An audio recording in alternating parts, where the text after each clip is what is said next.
नमस्कार, आप देख रहे हैं खबर एक्सप्रेस। चलिए जानते हैं आज की 10 बड़ी खबरें।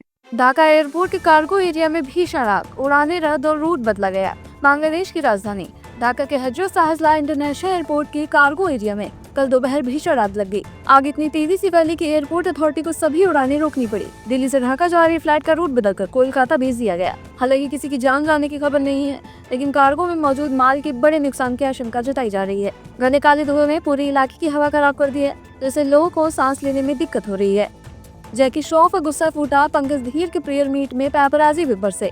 एक्टर जैकी श्रॉफ हाल ही में दिग्गज एक्टर पंकज धीर के प्रेयर मीट में पहुंचे, जो मुंबई के जुहू स्थित इस्कॉन मंदिर में आयोजित की गई थी। कार्यक्रम के बाद सोशल मीडिया पर एक वीडियो वायरल हो रहा है, जिसमें जैकी श्रॉफ पैपराजी पर भड़कते नजर आ रहे हैं।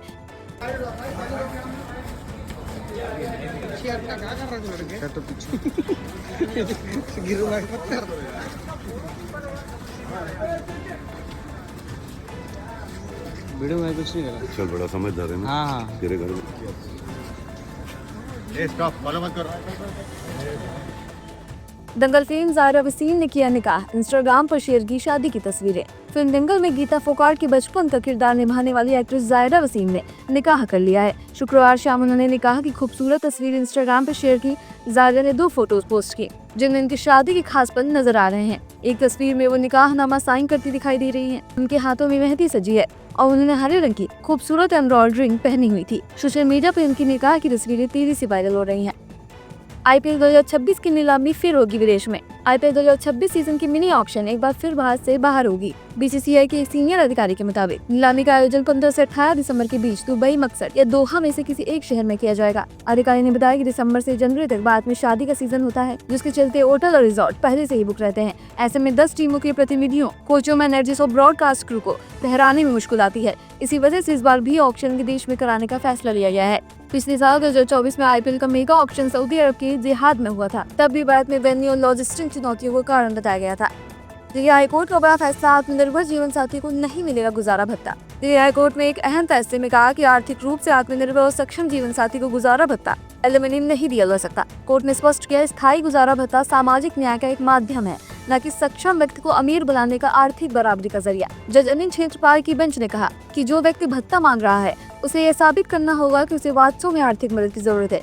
ये फैसला उस मामले में आया जिसमें पत्नी रेलवे में ग्रुप 1 अधिकारी है और अच्छी आमदनी होने के बावजूद उन्होंने गुजारा भत्ता मांगा था। हाईकोर्ट ने फैमिली कोर्ट के फैसले को बरकरार रखते हुए महिला की याचिका खारिज कर दी है। राजनाथ सिंह का पाकिस्तान को चेतावनी भरा संदेश। लखनऊ में रक्षा मंत्री राजनाथ सिंह ने पाकिस्तान को सख्त चेतावनी दी है और कहा कि ऑपरेशन सिंदूर अभी खत्म नहीं हुआ है, जीत हमारी आदत है और इसे और मजबूत करना है। उन्होंने कहा कि दुश्मन को अब समझ आ गया है कि उसकी एक इंच जमीन हमारी ब्रह्मोस मिसाइल की जद पे है। ऑपरेशन सिंदूर में जो हुआ वो सिर्फ ट्रेलर था। राजनाथ सिंह और सीएम योगी आदित्यनाथ ने धनतेरस के दिन लखनऊ की ब्रह्मोस एयरोस्पेस यूनिट में ब्रह्मोस मिसाइलों की पहली खेप रवाना की और बूस्टर और वॉरहेड बिल्डिंग का उद्घाटन किया। दोनों नेताओं ने SC-30 लड़ाकू विमान में ब्रह्मोस और वर्चुअल हमले का प्रदर्शन भी देखा।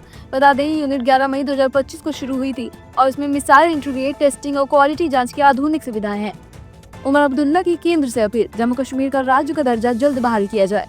जम्मू कश्मीर के मुख्यमंत्री उमर अब्दुल्ला ने शुक्रवार की प्रेस कॉन्फ्रेंस कर केंद्र सरकार से राज्य का दर्जा बहाल करने की मांग की है। उन्होंने कहा कि मोदी सरकार ने कभी यह नहीं कहा था कि राज्य का दर्जा केवल भाजपा की सत्ता में आने पर ही मिलेगा, इसलिए अब वादा पूरा किया जाए। उमर अब्दुल्ला ने कहा कि अनुच्छेद 370 हटाते समय संसद में 3 कदम बताए गए थे। पहला सीमांकन, फिर चुनाव, उसके बाद राज्य का दर्जा।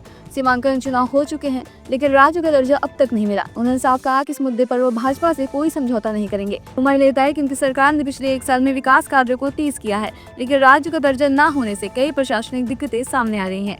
जेएनयू में बवाल, लेफ्ट से जुड़े छात्र पुलिस से भिड़े। जवाहरलाल नेहरू विश्वविद्यालय जेएनयू में शनिवार शाम उस वक्त हंगामा मच गया जब लेफ्ट से जुड़े छात्र बंसत कुंज नॉर्थ थाने की ओर मार्च करने लगे। पुलिस ने उन्हें जेएनयू वेस्ट गेट पर ही रोक दिया, जिसके बाद धक्का मुक्की शुरू हो गई। पुलिस ने कार्रवाई करते हुए 28 छात्रों को हिरासत में ले लिया, जिनमें 19 लड़के और 9 लड़कियां शामिल हैं। पुलिस के अनुसार दशहरे के दिन लेफ्ट और राइट विंग छात्रों से झड़प हुई थी, जिसके बाद छात्रों ने बातचीत कर कार्रवाई का भरोसा दिया था, लेकिन उन्होंने थाने के घेराव की योजना नहीं छोड़ी।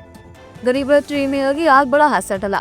अमृतसर से सहरसा जा रही गरीब रथ एक्सप्रेस में शनिवार सुबह पंजाब के सरहिंद स्टेशन के पास 19 नंबर एसी बोगी में शॉर्ट सर्किट से आग लग गई। यात्री ने चेन खींचकर ट्रेन रोकी और तुरंत बाहर निकल आए, जिससे बड़ा हादसा टल गया। अफरा तफरी में कुछ यात्रियों को चोटें भी आईं। आग पे करीब 1 घंटे में काबू पा लिया गया, लेकिन बोगी नंबर 19 पूरी तरह जल गई और 18 नंबर बोगी को भी नुकसान हुआ। अखिलेश यादव का योगी सरकार पर तीखा हमला। अखिलेश यादव ने शनिवार को प्रेस कॉन्फ्रेंस में कई नेताओं को पार्टी में पेश किया और बीएल नामदेव मुख्यमंत्री योगी आदित्यनाथ पर जमकर निशाना साधा। कहा कि वे स्टार प्रचारक नहीं, स्टार विभाजक बनकर बिहार गए और बिहार की जनता उन्हें कभी स्वीकार नहीं करेगी। बिजली संकट पर अखिलेश ने भाजपा सरकार पर कटाक्ष किया और कहा कि फुलझड़ी से क्या उम्मीद करोगे, त्योहारों पर बिजली नहीं दे पा रहे हैं। तो ये थी आज की 10 बड़ी खबरें। ऐसे ही रोज बड़ी खबरों को जानने के लिए हमारे चैनल को सब्सक्राइब करना बिल्कुल न भूलें। धन्यवाद।